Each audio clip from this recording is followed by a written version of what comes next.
सुप्रभात। मनुष्य के स्वभाव में प्रेम और ईर्ष्या दोनों ही चीजें होती ही हैं और ये दोनों होती ही रहती हैं और हर पल होती रहती हैं, ऐसा नहीं होता है। लेकिन प्रेम और ईर्ष्या दोनों में प्रगति कौन कराती है और अवनति कौन कराती है, ये बहुत महत्व की बात है। ईर्ष्या कभी भी किसी को प्रगति के मार्ग पर नहीं लेके जाती। ईर्ष्या कभी भी किसी को आनंद और सुख के मार्ग पर लेकर नहीं जाती। ईर्ष्या कभी भी किसी को प्रियजन नहीं बनाती। बेशक स्वार्थवश व्यक्ति ये जरूर लगे कि भाई ठीक है, कुछ नहीं कह रहे, लेकिन ईर्ष्या करने वाले व्यक्ति को इन जनरल लोग अपने से दूर ही रखना चाहते हैं।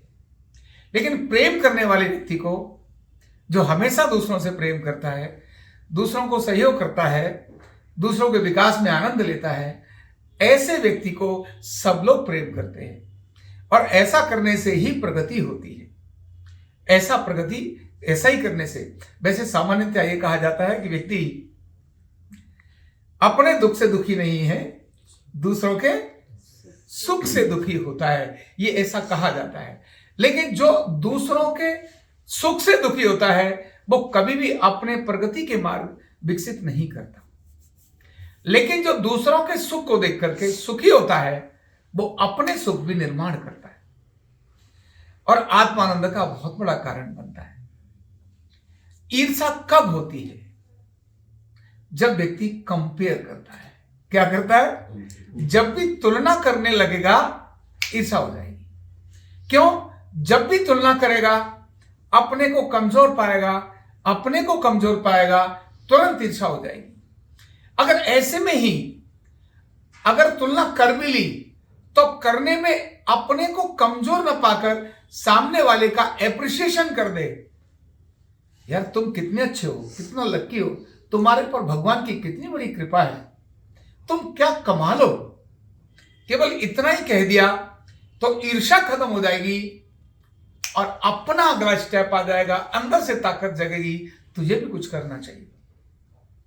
क्योंकि जब भी किसी के मन में ईर्ष्या जगती है, सक्रियता पैदा नहीं करती, प्रगति की तरफ निष्क्रियता पैदा करती है। ईर्ष्या करने वाले लोग नेगेटिव एरिया में काम ज्यादा करेंगे, पॉजिटिव एरिया में काम बहुत कम करेंगे, प्रगति की तरफ काम बहुत कम करेंगे, अवनति की तरफ वो अधिक काम करेंगे। तो ईर्ष्या और प्रेम केवल ये दोनों ही विचार हैं, यानी दोनों ही क्या है? विचार है। एक ईर्ष्या भी विचार है और एक प्रेम भी विचार है। केवल एक पल देखा, अरे मैंने ईर्ष्या क्यों शुरू करी, छोड़ो ना, इतना करते ही ईर्ष्या खत्म हो जाएगी और प्रेम जागृत हो जाएगा। और वहीं पर प्रेम भी एक पल में, जब कुछ लगा तो वो प्रेम भी एक पल में गायब हो जाएगा और उसी व्यक्ति से ईर्ष्या शुरू हो जाएगी। ये विचार, एक थॉट, केवल ऑब्जर्वेशन की आवश्यकता है। जब भी आपको ईर्ष्या आए, किसी के प्रति ईर्ष्या आए, किसी के प्रति द्वेष आए, केवल ऑब्जर्व करो, अरे ये मेरे अंदर द्वेष क्यों आ गया, क्या इससे मुझे कुछ फायदा है, क्या इससे मेरी उन्नति होगी, क्या इससे मेरी क्रियाशीलता बढ़ेगी, क्या मैं इससे स्टेप अप होने वाला हूं?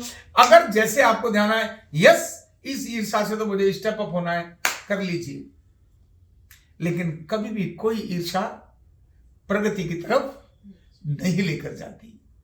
ईर्ष्या केवल दुर्गति की तरफ ही लेकर जाती है।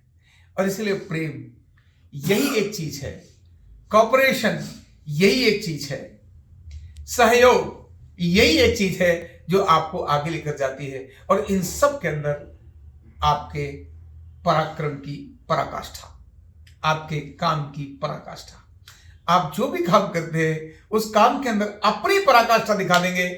जब निष्क्रिय होंगे तभी ईर्ष्या जागृत होगी, जब सक्रिय होंगे तब ईर्ष्या जागृत नहीं होगी। क्यों? सक्रियता से प्रगति होती है और जब प्रगति होती है तो पावर आती है, पावर आती है तो ईर्ष्या कहां होती है, फिर जलन कहां होती है?